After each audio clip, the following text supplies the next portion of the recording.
As a detective in the Little Rock Police Department's cold case unit, Ginny was accustomed to ghosts. The files on her desk were filled with them. Unsolved murders, missing persons, and forgotten families. Each folder was a sealed tomb, and it was Ginny's job to find the key.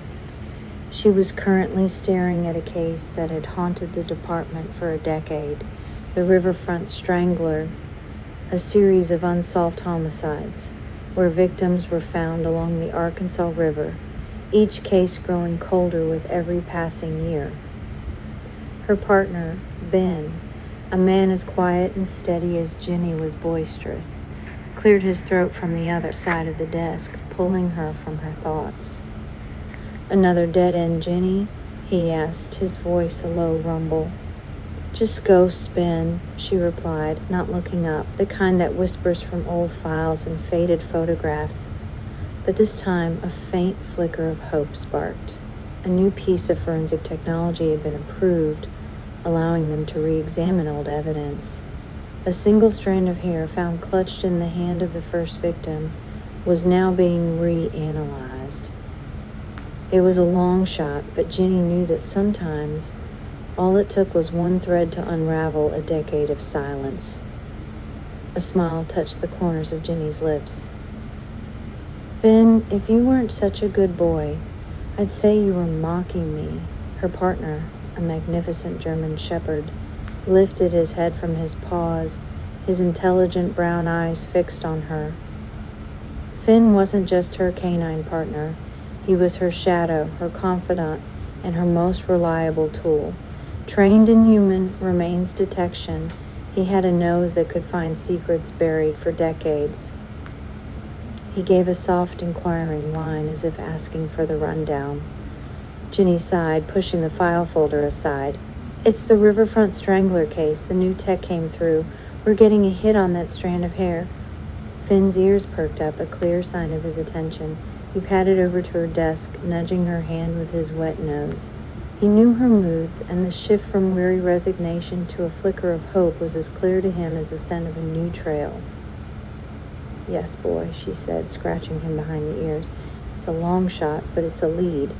And for the first time in a long time, the ghosts of the Riverfront Strangler might finally have a name." She stood up, grabbed her car keys, and clipped Finn's lead to his collar. "Let's go," she said, her voice filled with a renewed sense of purpose. "We've got work to do." Ginny and Finn arrived at the crime lab, the sterile air a stark contrast to the humid Arkansas evening. The lab was a world of sterile surfaces and glowing screens, a place where the past could be meticulously dissected. Dr. Eris Thorne, a forensic geneticist with a reputation for his almost inhuman patience, met them at the door. "Ginny, Finn," he said, offering a curt nod to the dog, who in turn gave a polite little tail wag. "I've got something for you. The hair strand. I ran it through the new sequencing process. The sample was small, but we got a hit in the genetic database." Jeannie's heart hammered against her ribs. After 10 years of dead ends, this felt unreal. "A name?" she asked, her voice tight with anticipation. "Not exactly," Thorne replied, leading them to a monitor. He typed a few commands, and a complex web of familial connections appeared on the screen.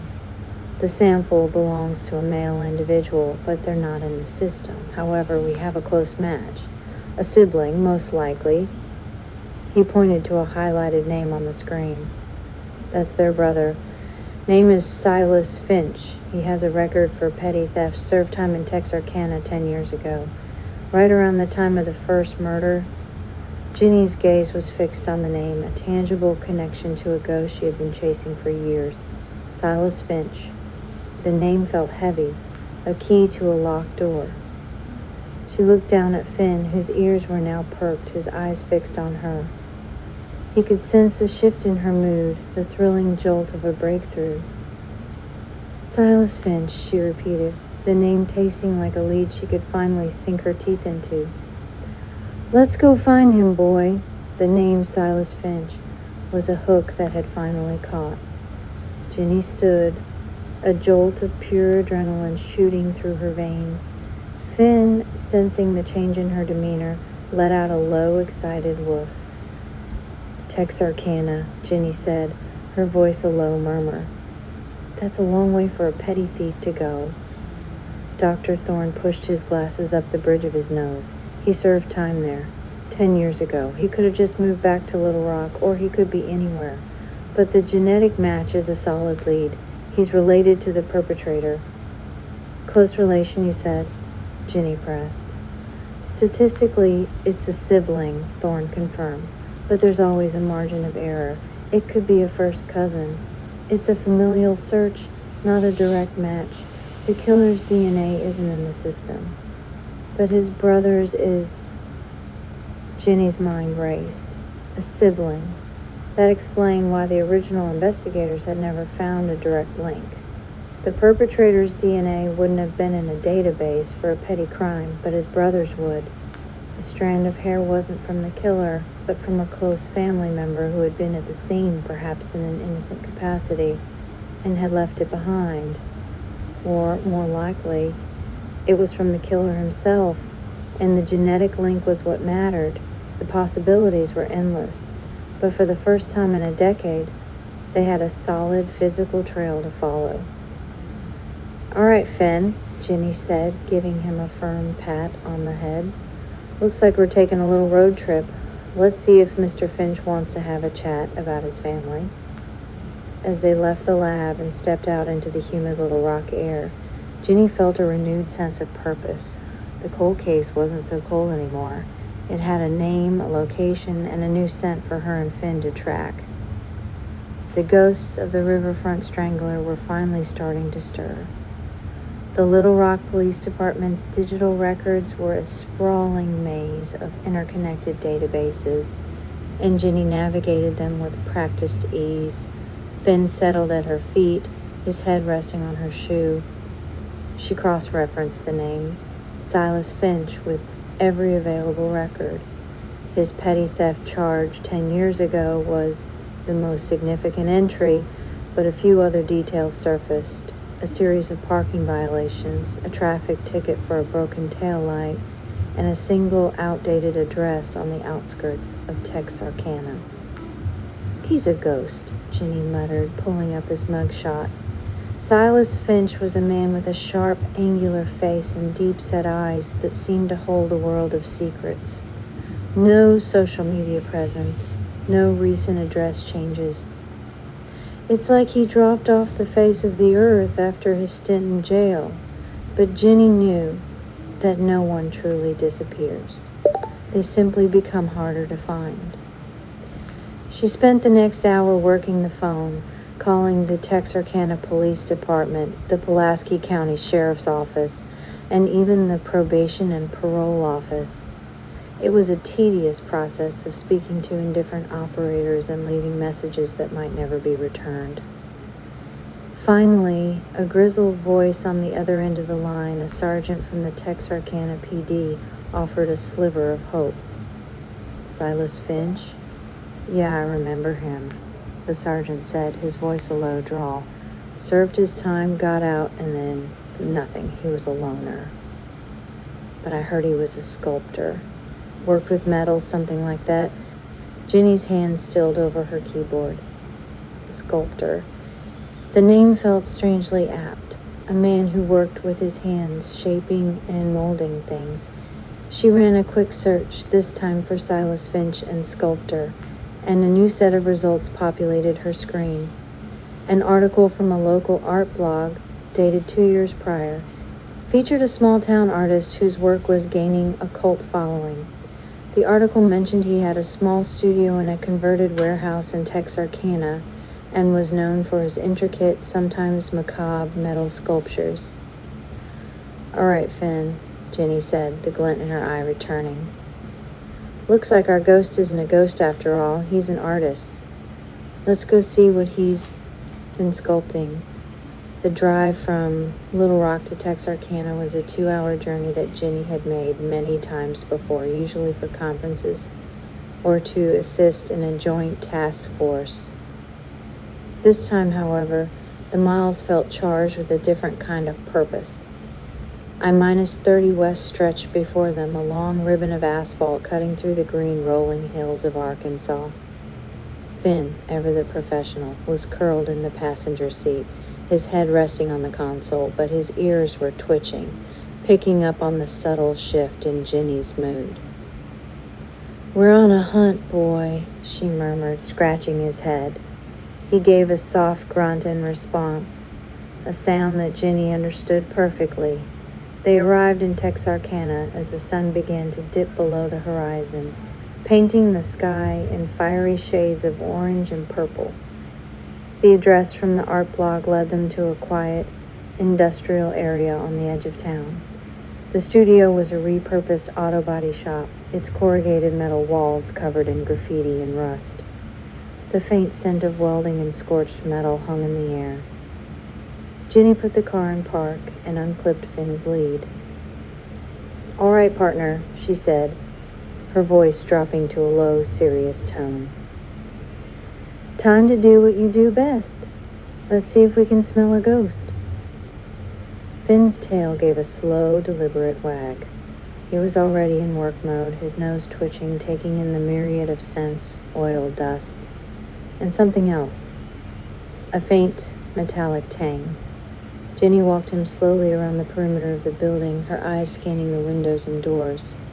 The place was dark, but a faint golden light emanated from a window in the back. She gestured towards the main door, and Finn, without hesitation, padded forward. His nose was to the ground, his body language a taut line of focus. He sniffed along the bottom of the door, his tail giving a single quick thump against the metal. Then he lifted his head and looked at Ginny, a quiet intensity in his eyes. "He's here," the look said. "The scent is fresh." Ginny took a deep breath, a taste of hope and dread mixing on her tongue. She reached for the walkie-talkie on her belt. "Unit 23, I've got a visual on the studio. Looks like our man's home. Requesting backup." After the backup arrived and secured the perimeter, Ginny, with Finn at her side, approached the front door of the studio. She knocked, the sound echoing in the silent night. After a long moment, a voice from inside called out, "It's open!" Ginny pushed the heavy door open, a bell jingling faintly overhead. The air was thick with the smell of metal dust and turpentine. The space was a chaotic wonderland of twisted metal and half-finished sculptures. In the center of the room, a man was hunched over a work table, a welding torch in his hand, a shower of sparks illuminating his face. It was Silas Finch, his face a perfect match to the grainy mugshot. He lowered the torch and pulled off his safety goggles, his eyes as dark and deep as the secrets they held, fixed on Ginny and Finn. "Can I help you, officers?" he asked, his voice calm, almost detached. "Silas Finch?" Ginny asked, her gaze sweeping the room.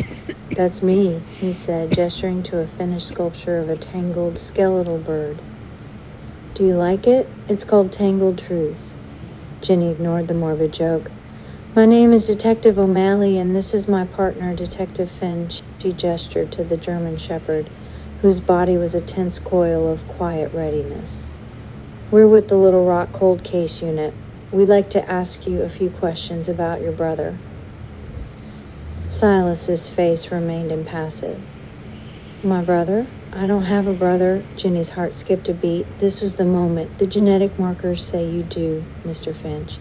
They say that 10 years ago, a piece of your family was left at a crime scene where a number of people were murdered along the Arkansas River. The Riverfront Strangler case." Silas's eyes flickered just for a second. It was all the confirmation Ginny needed. "I told you I don't have a brother," he repeated, his voice harder now. "And I don't know anything about any murders. I was in Texarkana, serving my time for a petty crime while all that was going on." "Your brother wasn't," Ginny said, her voice dropping to a low, intense tone. "His DNA was found at the scene, Silas. We know he's your family, and we're going to find him. But if you tell us where he is, if you help us, maybe we can help you." A slow smile crept across Silas's face, a chilling, knowing smirk. He picked up a small, grotesque metal hand he was working on. Help me? I'm not the one who needs help, Detective. My brother, he's a part of me, a part of my art. You can't separate us. He raised the hand, and Finn, a low growl rumbling in his chest, tensed, his eyes locked on Silas's every move. Because he's not my brother, Silas said, his voice a whisper. He's me. The chilling admission hung in the air, heavier than the metal sculptures that surrounded them. Ginny's hand instinctively went to the pistol at her hip, not to draw it, but as a point of anchor. Her mind, however, was already racing through the implications. A familial match that was actually a direct, albeit incomplete, hit on the killer's DNA. Silas Finch hadn't been a ghost, a witness, or a sibling. He was the ghost. The art, Ginny said, her voice barely a whisper as her eyes swept over the grotesque, tangled figures. All this time you've been sculpting the victims. Silas gave a slow nod, his eyes gleaming in the dim light. The art is a part of the process, Detective. You see, I don't just kill them, I make them live forever. And here, he gestured to a half-finished piece that looked like a bird, but with a human-like hand for a beak. Tangled truths, you called it, Ginny said. Or is it tangled DNA? A fleeting look of surprise crossed Silas's face before a chilling smile replaced it. You're a clever one, Detective, but you're missing a part of the story. Just then, a flash of movement from the far side of the studio caught Ginny's eye. A tall, gaunt man, his face a pale mirror of Silas's, emerged from the shadows. He was holding a metal sculpture, and it was pointed directly at Ginny. It wasn't a weapon in the traditional sense, but the sharpened, jagged edges of the abstract sculpture were a clear and immediate threat.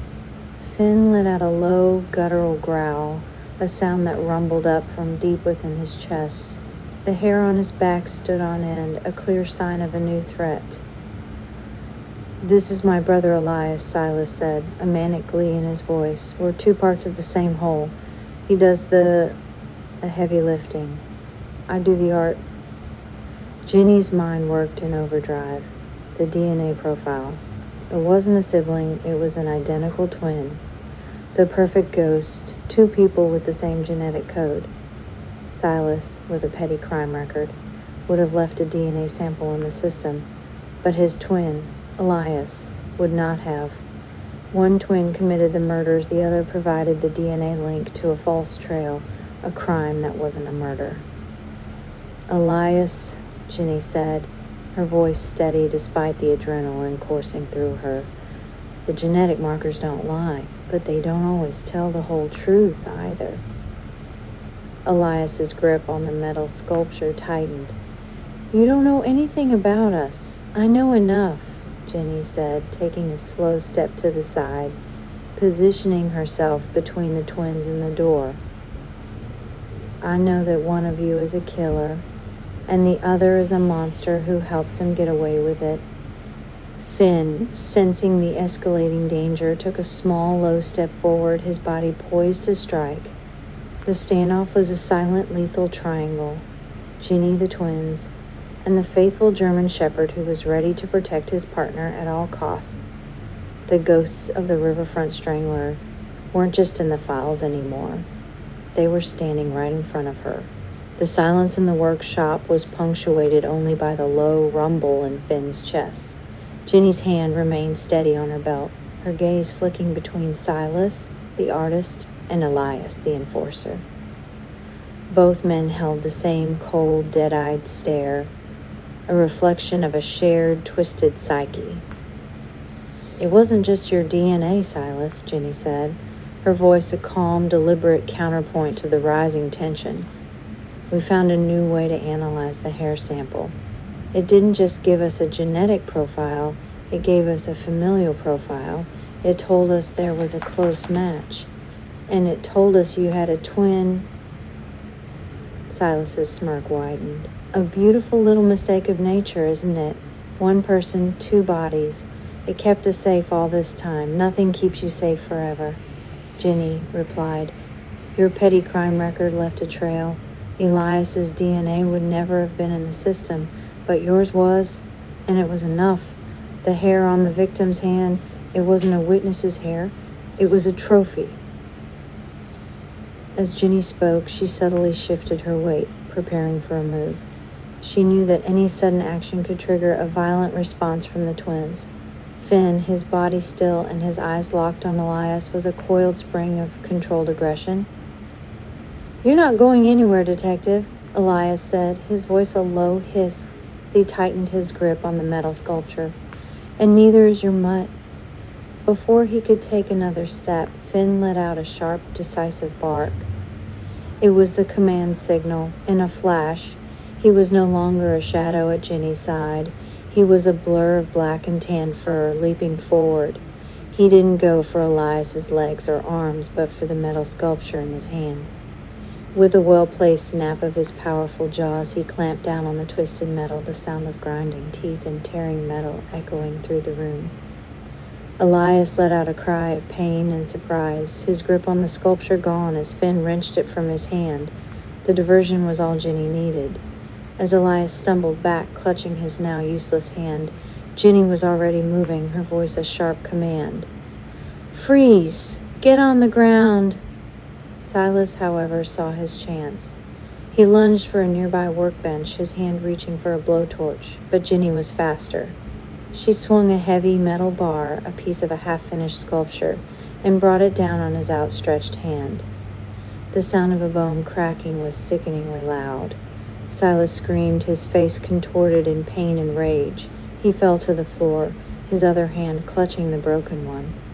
Elias, disoriented and wounded, looked on in stunned silence. The standoff was over. The cold case was finally hot. Ginny stood over them, her breath coming in short, sharp bursts. Finn, having dropped the mangled sculpture, was now standing over Elias, a low growl still rumbling in his chest. The sirens of the backup units wailed in the distance, a familiar and welcome sound. The ghosts of the Riverfront Strangler had finally been laid to rest. But as Ginny looked at the two men on the floor, she knew the case wasn't just about a cold trail and a new technology. It was about the terrifying, tangled truths that lay hidden in plain sight. The Texarkana police, alerted by Ginny's request for backup, arrived in force. The twins were cuffed and led out of the studio, their silence a stark contrast to the wailing sirens. As they were put into separate patrol cars, Ginny and Finn began the methodical and thorough process of searching the property. The search and questioning. The first priority was to document the crime scene. Ginny meticulously photographed every sculpture, every tool, and every twisted piece of metal. Finn, working on a separate lead, sniffed along the walls, his tail wagging when he found something. His nose led them to a hidden compartment behind a large sheet of plywood. Inside, they found a small metal box, expertly welded shut. Meanwhile, back at the station, the interrogation began. Ginny took Silas, the talkative artist, while her partner from Little Rock, Detective Mason, questioned Elias, the silent enforcer.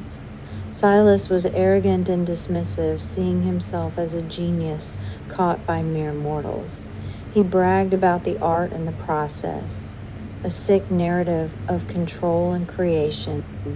He confessed that he'd used his knowledge of the metalworking trade to create makeshift tools to subdue and kill the victims. He even laughed when Ginny mentioned how the initial DNA testing failed to link him to the crimes.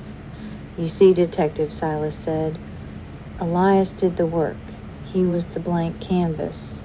I just told him what to do. And the hair on the first victim's hand? Ginny asked. Whose was that? Silas smiled, a chilling, triumphant expression. We're identical, Detective. Our DNA is exactly the same. But that's where the art comes in. I pulled a single hair from my head and left it for you. I knew my record would be in the system, and that would give you the scent. But I also knew the genetic profiling would only tell you that it belonged to a male individual with a connection to me. It's the perfect misdirection. It's a ghost. At that moment, Ginny's phone buzzed with a message from Mason. Elias confessed. He said Silas told him to kill them. He kept a journal of every murder. Ginny's heart sank. She realized Silas wasn't just a monster, he was a master manipulator who had used his own brother as a tool. A chilling discovery. Ginny ended the interrogation and returned to the studio with the blowtorch. A police technician carefully cut open the metal box Finn had discovered. Inside, they found a collection of personal items from each victim: a worn leather wallet, a delicate silver locket, a pair of reading glasses, and a small faded photograph. The last item was a lock of braided hair, a macabre trophy from the final victim. Ginny looked at the small pile of stolen lives, her eyes welling with tears. For years, these missing items had been a source of pain for the victims' families, a symbol of their loved one's disappearance. Now, they were a tangible reminder of the twins' depravity. As she stared at the lock of hair, Ginny felt a wave of cold resolve. The case was closed. The monsters were in custody, but the true work of healing was just beginning. Ginny stood by her patrol car, the metal box clutched in her hands, as the twins were loaded into separate vehicles. The flash of the camera from the crime scene investigator illuminated their faces for a brief, horrifying second. Elias, the quiet enforcer, looked defeated, his eyes downcast.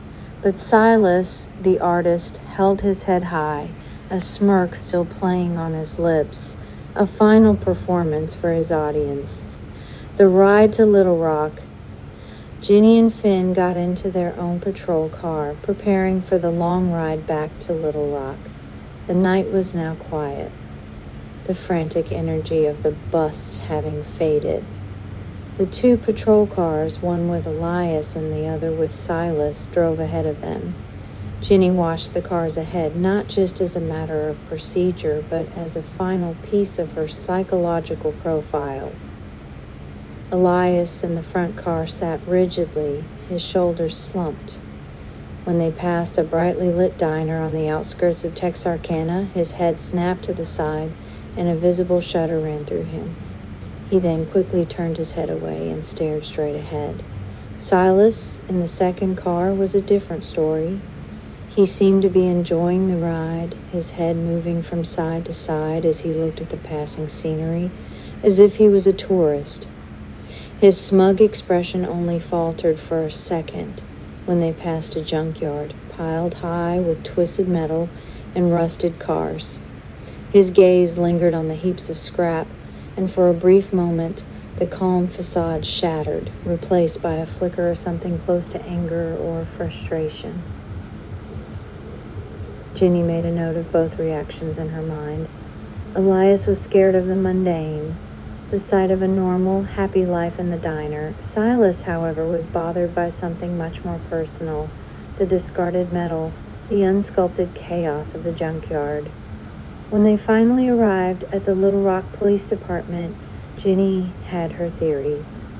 Elias's fear of the ordinary suggested the murders were not random acts of rage, but a grotesque, distorted imitation of normal human relationships, twisted by Silas's direction. Silas's reaction to the junkyard showed a deep-seated contempt for unsculpted matter, for anything that lacked his specific twisted artistic touch. The Riverfront Strangler case was now closed, but for Ginny, the deeper mystery of the twins' minds was just beginning. She knew that to truly understand the case, she had to understand the men who committed the crimes and why they were driven to do so. And she was determined to unravel every last tangled truth. After processing the twins and putting them in separate holding cells, Ginny retreated to her office, Finn, exhausted from the long day, collapsed onto his bed in the corner, a soft, contented sigh escaping him. Ginny pulled up the twins' files on her computer, the new information from their arrest now added to the existing data. She needed to understand not just what they had done, but why. The interrogation. The following morning, Ginny started with Elias. He was quiet, withdrawn, and visibly shaking. Ginny spoke to him with a calm, even tone, avoiding the aggressive interrogation techniques often used on suspects. She asked him about his past, his relationship with his twin, and the events leading up to the murders.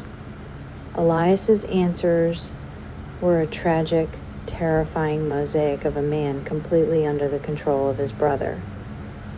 He spoke of his childhood with a palpable sense of fear and subservience, describing Silas as a manipulative, controlling force who'd always seen him as an extension of himself.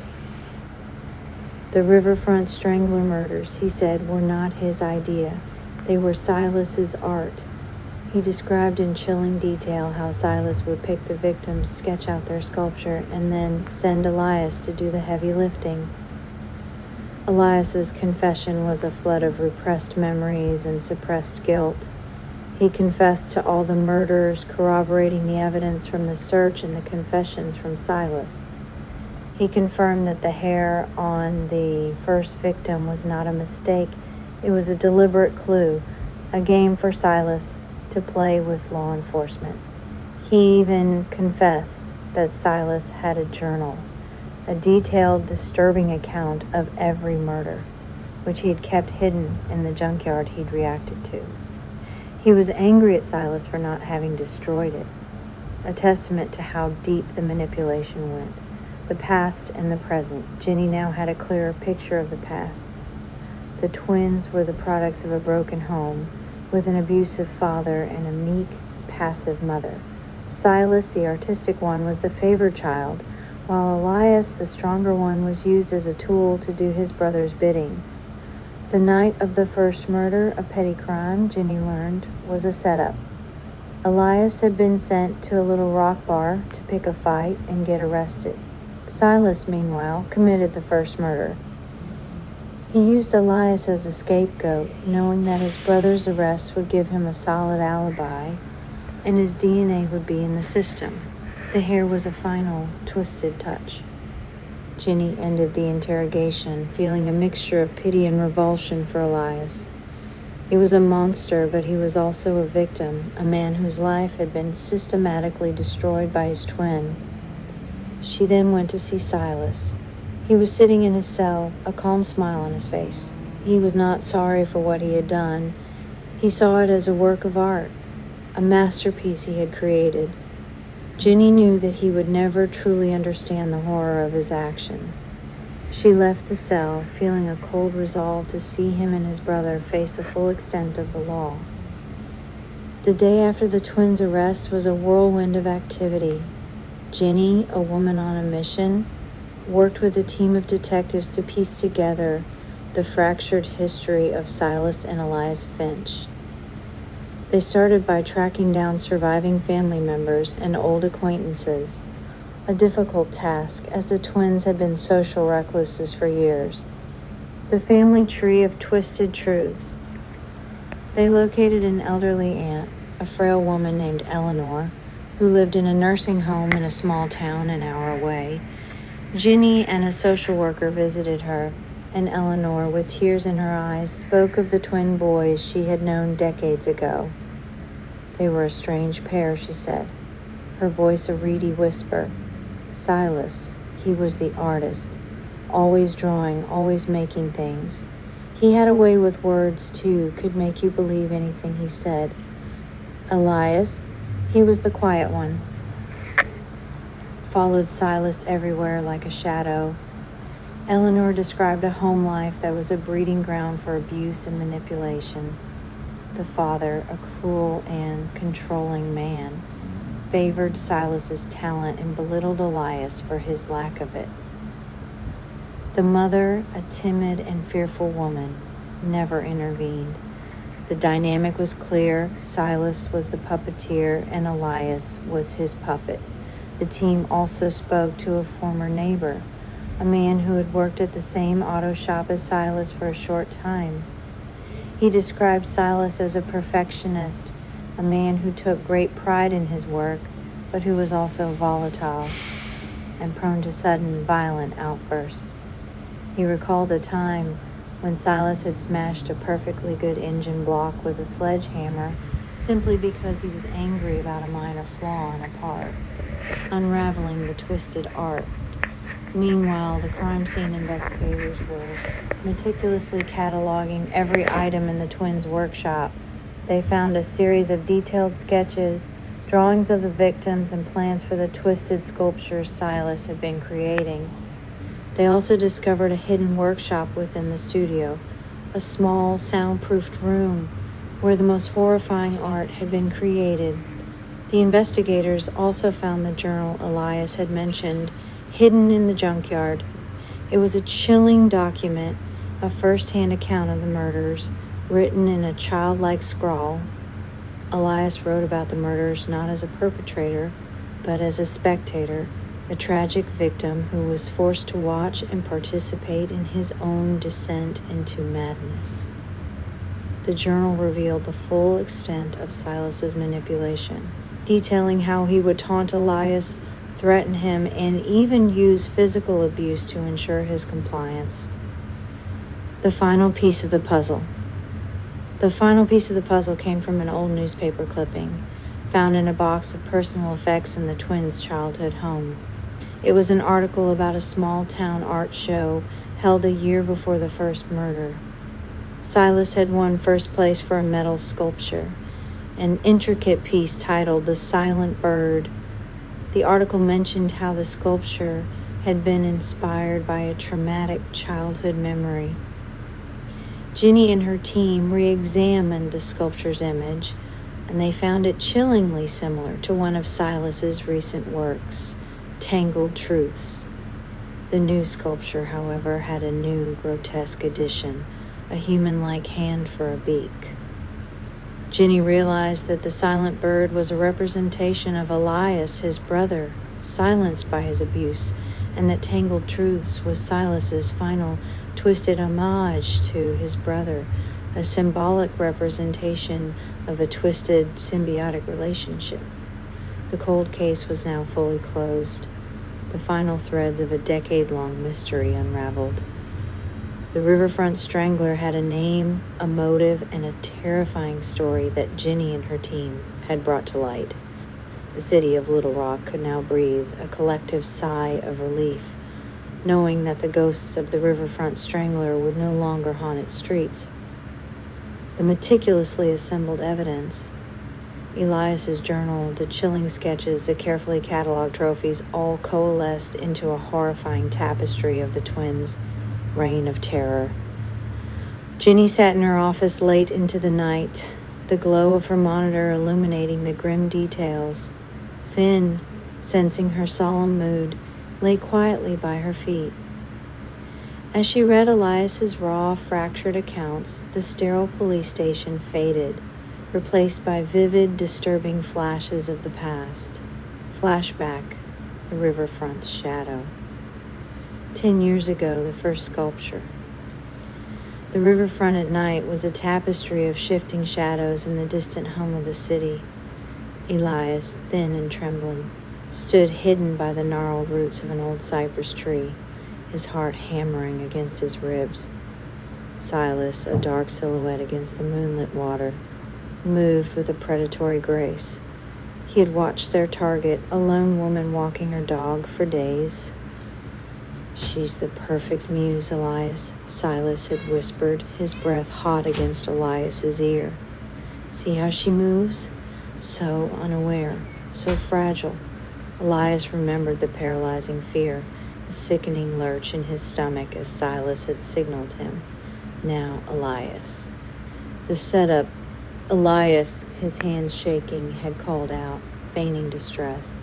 When the woman turned, concern on her face, Silas had moved, swift and brutal. The struggle was brief, muffled by the river's whisper and Elias's own choked sobs. He had been forced to watch, forced to help carry the body deeper into the underbrush, the woman's hair, a single fiery strand, clutched in Silas's hand. "A souvenir," Silas had said, a chilling smile playing on his lips, "for our little game 5 years ago, the warehouse exhibit." The air in the abandoned warehouse was thick with the scent of dust and fear. Silas had found a new, more elaborate studio for his work, a place where he could control every detail. This victim, a young man who'd unwisely accepted a ride from Elias, was tied to a makeshift easel, his eyes wide with terror. Elias, his movements stiff and jerky, was positioned opposite Silas, who held a searing hot metal rod. "Observe, Elias," Silas had commanded, his voice a low, theatrical purr. The human form in its rawest state, pleading, desperate, "We are creating meaning." Elias remembered the smell of burnt flesh, the man's choked screams, and his own silent plea for it all to end. Silas had forced him to hold the victim, to participate in the grotesque transformation, turning a living, breathing person into a silent, tormented sculpture of fear. Later, as Silas meticulously worked on a metal bird, adding a sharp beak-like shard, he had hummed a tuneless melody entirely detached from the horror they had just unleashed. "Another piece for the collection," he'd announced, wiping blood from his hands with a scrap of cloth. "Don't you agree, little bird?" 2 years ago, the final brushstroke. The last victim was an older man, a homeless veteran who had found refuge near the river. Silas had grown bolder, more arrogant, less concerned with subtlety. Elias had simply driven him to the chosen spot, his mind numb, his soul a hollowed-out shell. This time, Silas had brought more than just tools. He had brought a camera, documenting his process with disturbing precision. Elias had watched from the shadows as Silas worked, not just ending a life, but meticulously arranging the scene, almost like a perverse photographer composing a shot. He had seen Silas collect a lock of the man's hair, braiding it carefully before placing it into a small, ornate box. For posterity, Elias, Silas had explained, his eyes gleaming with mad satisfaction. "So they know. So they remember my genius." Ginny closed the journal, the weight of its contents pressing down on her. The twins hadn't just committed murders, they had choreographed them, turning human lives into a canvas for one man's twisted art and another's agonizing obedience.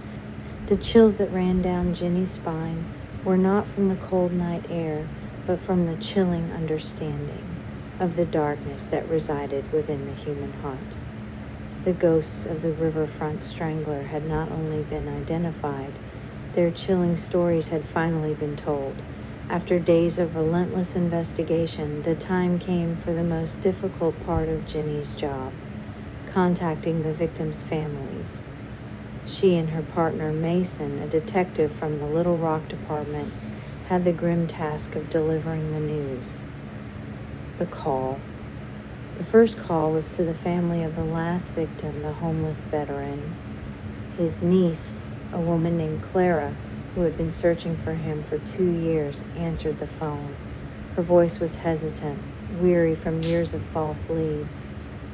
"This is Detective O'Malley with the Little Rock Cold Case Unit," Ginny began, her voice soft but firm. "We've located a suspect in your uncle's disappearance." There was a long pause on the other end of the line, followed by a choked sob. He's gone, isn't he?" Clara whispered. Ginny didn't lie. "Yes, we have reason to believe your uncle was a victim of the Riverfront Strangler."